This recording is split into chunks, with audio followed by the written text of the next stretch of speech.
Praise the Lord, ஹalleluya. கர்த்தருக்கு மகிமை. ஒவ்வொரு நாளும் ஆண்டவர் பூரண கிருபை தந்து நம்மை பாதுகாத்து நடத்துகிறார். ஆண்டவருக்கு மகிமை உண்டாகட்டும். ஆமென்.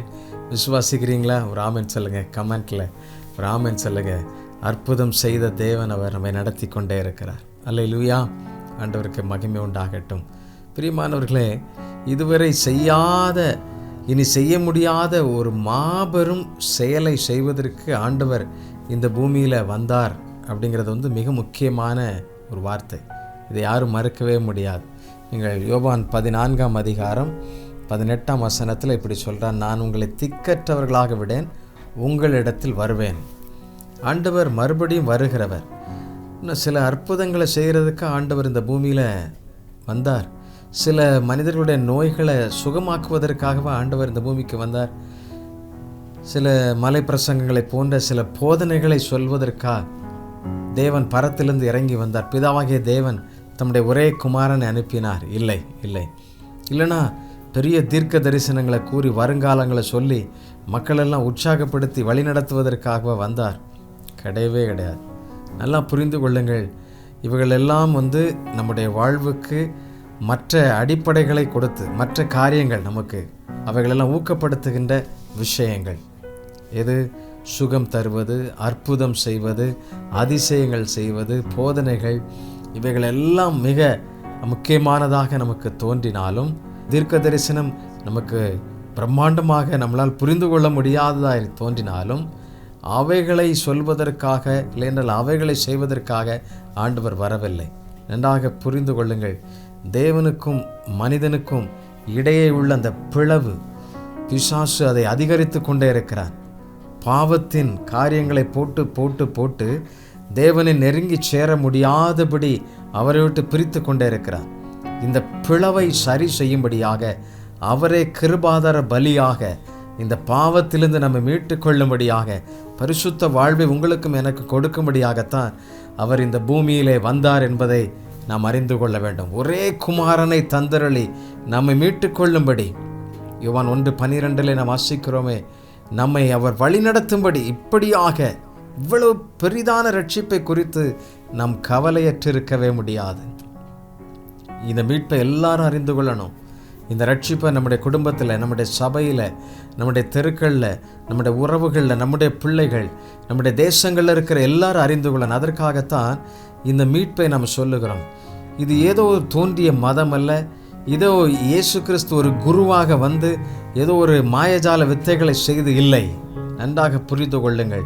வரலாற்றின் நாயகர், அல்லேலூயா, பூரண பலியாக மாம்சத்தில் வந்ததுனால இந்த ரோம அரசாங்கத்தின் காரியத்தில் உள்ள மனிதர்கள், யூத குலத்தில் உள்ள மனிதர்கள் எல்லாரும் அவர் பாரம்பரியத்திற்கு எதிராக பேசுகிறதை அறிந்து புரிந்து அவரை என்ன செய்கிறார்கள்? சிலுவையில் அறைவதற்கு ஒப்பு கொடுக்கிறார்கள்.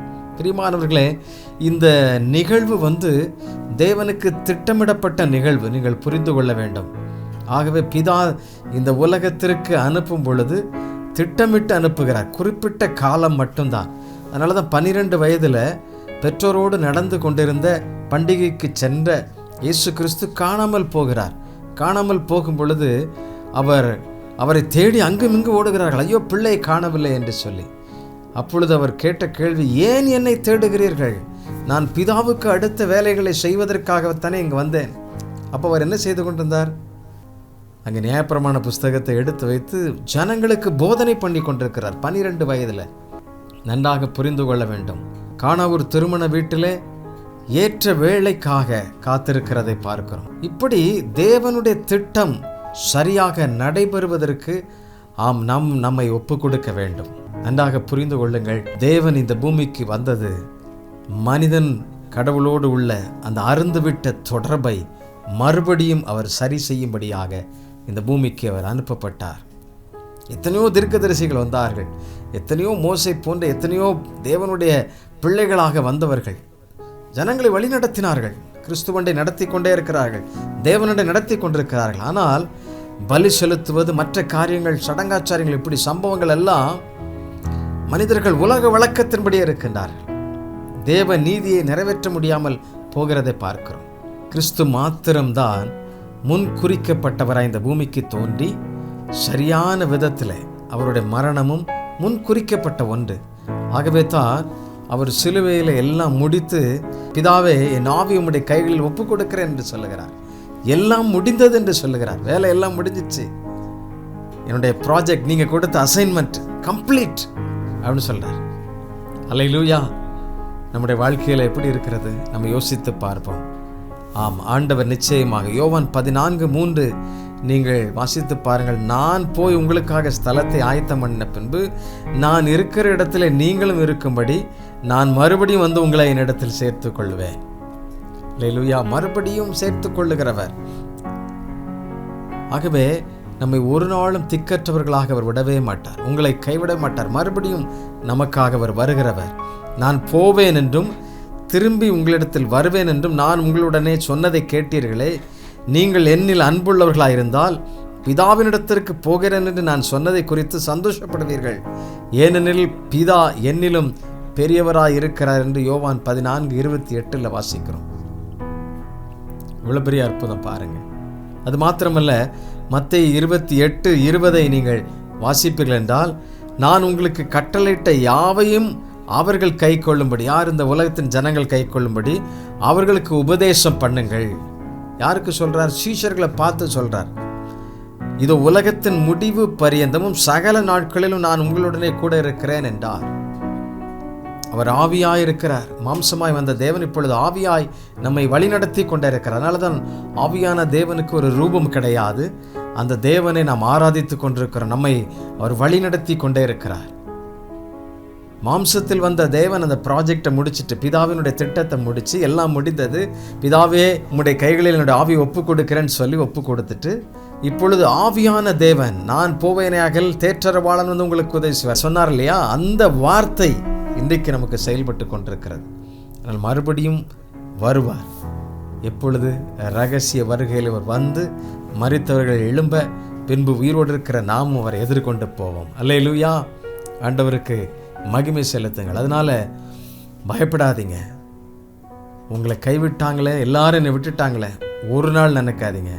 கர்த்தர் நம்மை அணைத்து கொள்ளுகிறவர், மறுபடியும் ஆமென் அவருடைய வீட்டில் சேர்த்து கொள்ளுகிறவர். நீங்கள் எவ்வளவு நெருக்கப்பட்டு ஒடுக்கப்பட்டாலும் கிறிஸ்து நம்மை பலப்படுத்தி தேற்றுகிறவர். அல்லேலூயா. இது நல்ல தேவனை நம்ம எல்லாரும் சேர்ந்து துதித்து பாடுவோம். நம்பிக்கையோடு கூட எல்லாரும் கர்த்தரை துதித்து பாடலை. நான் உன்னை விட்டு விலகுவதும் இல்லை, உன்னை கைவிடுவதும் இல்லை. அந்த வார்த்தை என்னை பயப்படாதே நீ மனமே, நான் காத்திடுவேன் உன்னை தினமே. பயப்படாதே நீ மனமே, நான் காத்திடுவேன் உன்னை தினமே. அற்புதங்கள் நான் செய்திடுவேன், அற்புதங்கள் நான் செய்திடுவேன். உன்னை அதிசயமாய் நான் நடத்திடுவேன், உன்னை அதிசயமாய் நான் நடத்திடுவேன். நான் உன்னை விட்டு விலகுவதில்லை, நான் உன்னை என்றும் கைவிடுவதில்லை. நான் உன்னை விட்டு விலகுவதில்லை, நான் உன்னை என்றும் கைவிடுவதில்லை. நான் உன்னை காண்கிற தேவன், கண்மணி போல் உன்னை காப்பே. நான் உன்னை காண்கிற தேவன், கண்மணி போல் உன்னை காப்பே. உன்னை விட்டு விலகுவதில்லை, நான் உன்னை என்றும் கைவிடுவதில்லை. நான் உன்னை விட்டு விலகுவதில்லை, நான் உன்னை என்றும் கைவிடுவதில்லை. எங்களை திக்கற்றவர்களாய் ஒரு நாளும் விடாத தகப்பனே உமக்கு நன்றி அப்பா. ஒவ்வொரு நாளும் எங்களை அணைத்துக் கொள்ளுகிறவரே உமக்கு நன்றி. எங்களை மீட்டெடுத்தவரே, இந்த பாவ சேற்றிலிருந்து எங்களை தூக்கி நிறுத்தினவரே, புது வாழ்வு தந்தவரே, இந்த புதிய கிருபைக்கு, புதிய வாழ்வுக்கு, புதிய நட்புக்கு உறவின் பாலமாக வெளிப்பட்ட எங்கள் தேவனே உமக்கு நன்றி. ஆதி ஆதாம் அருந்துவிட்ட அந்த உறவிலே எங்களை மறுபடியும் இணைக்கும்படியாக இந்த பூமிக்கு தோன்றினவரே உமக்கு ஸ்தோத்திரம். நீர் சொன்னபடி திரும்ப மீண்டும் வரப்போகிறதற்காக நன்றி. அதை எதிர்பார்த்து காத்திருக்கிறோம். உடைய வருகை சீக்கிரம் நடக்கட்டும். இந்த தேசத்தின் ஜனங்களெல்லாம் உம்மை அறிந்து கொள்ள சீஷர்களாகி எங்களை தொடர்ந்து பயன்படுத்தும். எங்களை வல்லமையாய் பயன்படுத்தும். இதற்கு தடையாயிருக்கிற காரியங்கள் மறையட்டும், மாறட்டும். கர்த்தர் எங்களுக்கு உதவி செய்யும். உம்முடைய ராஜ்யம் பூமி எங்கும் வருவதாக, உம்முடைய சித்தம் இந்த பூமியிலே செய்யப்படுவதாக என்று சொல்லி ஜெபிக்கிறோம். நீர் ஒருவரை மகிமைப்படுவீராக. அதற்கு தடையாயிருக்கிற எல்லா காரியங்களும், கோணலான எங்களுடைய பாதைகள் எல்லாம் செவியாக்கி எங்களை சரியாய் நடத்துவீராக. எல்லாவற்றையும் உடைய கரத்திலே கையளிக்கிறோம். அன்பின் இரட்சகர் இயேசுவின் நாமத்திலே ஜெபிக்கிறோம். ஜெபங்கேளும் நல்ல பிதாவே. ஆமென், ஆமென். Thank you. God bless you.